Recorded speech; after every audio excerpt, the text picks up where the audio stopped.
Have you ever wondered why some businesses just seem to grow and grow while others just struggle and really don't go anywhere? Today we're going to look at the 5 reasons that businesses grow and how you can make sure that you're doing each of them.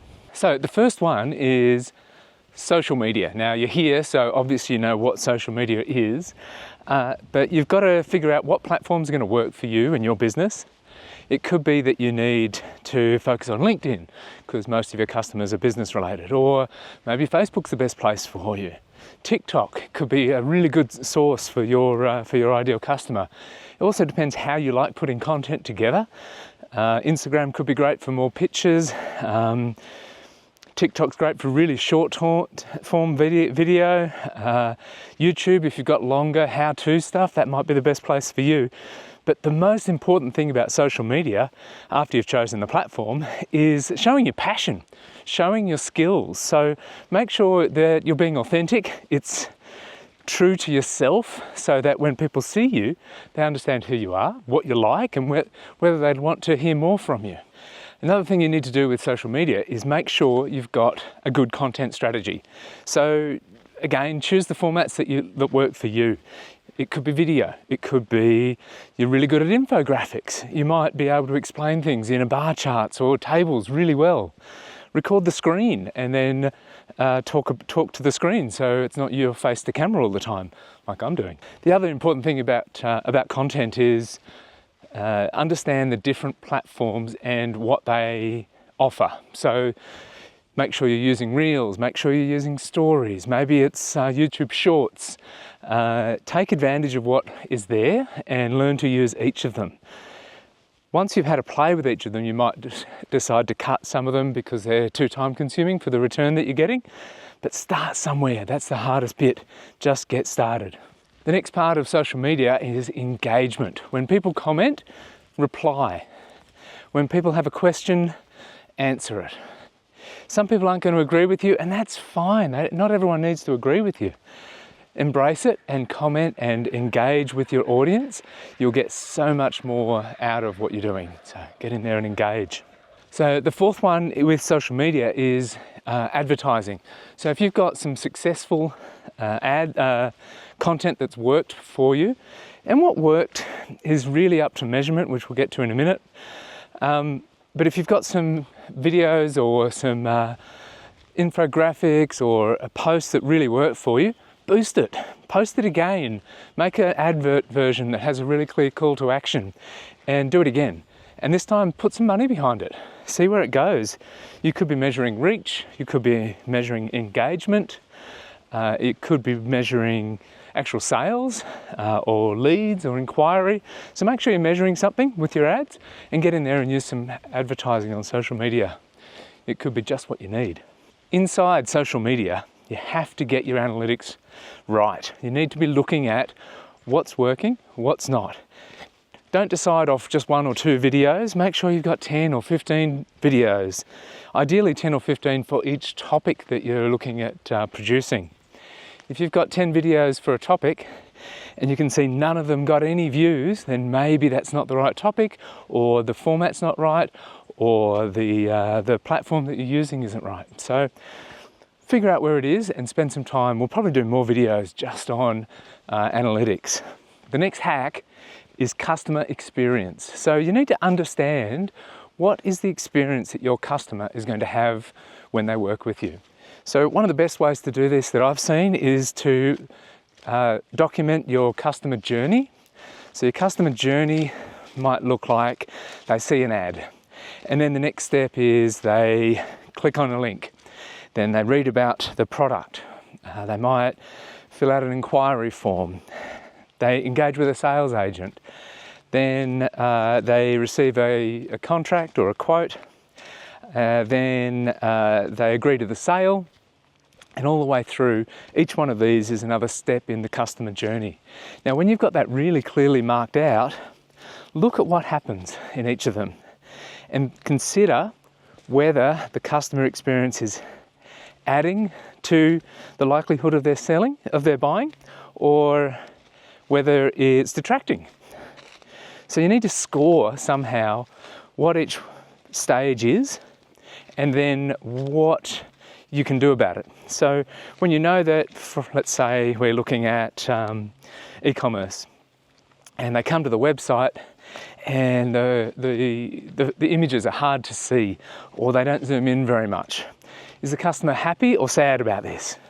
Are they likely to leave, or are they likely to continue? Now, unless you've got some other reason for them to stay, then the chances are they might just leave. So improve your photos. So when you look at the customer journey and really focus on how I can improve each stage, you've got a much better chance of understanding your customer and understanding whether or not they're going to purchase and stay around. The other thing I'll say about customer journey is it doesn't finish with the sale. The customer journey doesn't finish just with the sale. It goes all the way through, right through to when they receive the product, the after sales follow-up that they might or might not get, and what their sense of, was this a good purchase? Because if it is, they're more likely to tell other people that your site was the site to buy from, or your company is the company to work with. So make sure you're looking at it all the way through the customer experience, not just until you've got the gold. The third tip on understanding whether your business is going to grow or flounder is diversifying your income. How can you make more money from the existing customers, or even customers at different stages of the buying process? If you've got a service-based business, it could be that you could sell a introduction course on how to choose you as the customer, as the provider. If you've got a product, what are complementary products that could improve your profitability? Maybe there's partners, there's people that you could partner with that would have good complementary products that can pay you a commission.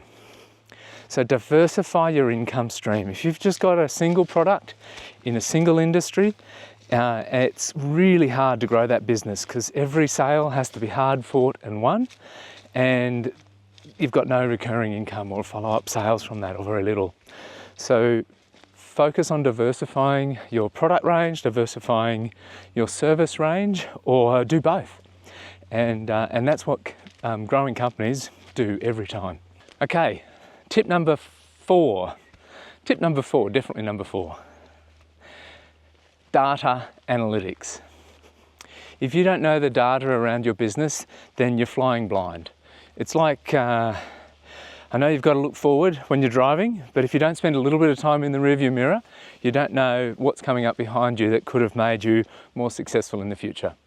So what that means is you need to know what your margins are, where your costs are around delivery of a product or a service, and then you need to know the analytics of individual campaigns, individual product lines that you're selling, and individual services if you're a service-based business. So once you've got all the data, it makes decision making much easier. You can justify spending $1 million on marketing in the next year or 2 years or next month if that's your cadence, and you've got the cash flow to do it, because you know that if you spend that $1 million, you're going to make 10. And then it's just a numbers game. Go and get investment. Find someone who has the $10 million that could get you to grow in a month instead of 10 years. So get the data. When you've got the data, anything's possible. You could people will invest if they can see that the data says your business is going to grow. So even if you don't need investors, you need to understand the data. And that goes for everything, from individual campaigns right up to the macro level of, is this business profitable? If you know what your profit margin is, you've got a much better chance of actually improving and growing your business. The fifth and final tip for today is every growing business that's successful and growing fast has excellent partnerships. So your relationship with your suppliers, whether it's a product or a service, is crucial to your success. What does that mean? If you had let's use us for an example. If you had a marketing company and you didn't have a regular conversation with them, you wouldn't know what they're doing. If you had unclear KPIs around their performance, then you wouldn't know whether or not they're being successful, helpful for you. So this is the challenge, that when you start a new relationship, you've got to be really strong on, do I like these people? Do I want to work with them, firstly? And secondly, what's the baseline? What's an acceptable level of service from these people where I know I'm going to get the results that I want? Obviously, particularly with service-based businesses, there's a high level of trust that has to be involved, and usually a really short period can give you enough time to know whether or not what they're doing is going to work. So make sure you spend some time on those relationships. Some people have a really good ability to understand if the relationship's going to work just by working with them for a little while or meeting them, and they have a high level of trust in people easily. Other times you have to trust the data. Ask for results of what they've done before, look at the results of what they're achieving in the first 3 months and decide then. But partnerships is crucial to having a successful business. I hope this has been really helpful for you. We'll probably dive into each one of these, leave a comment, and if there's one that you want to find out more about, ask a question or tell us your experience. Have I missed any? It'd be great to hear from you. Thank you.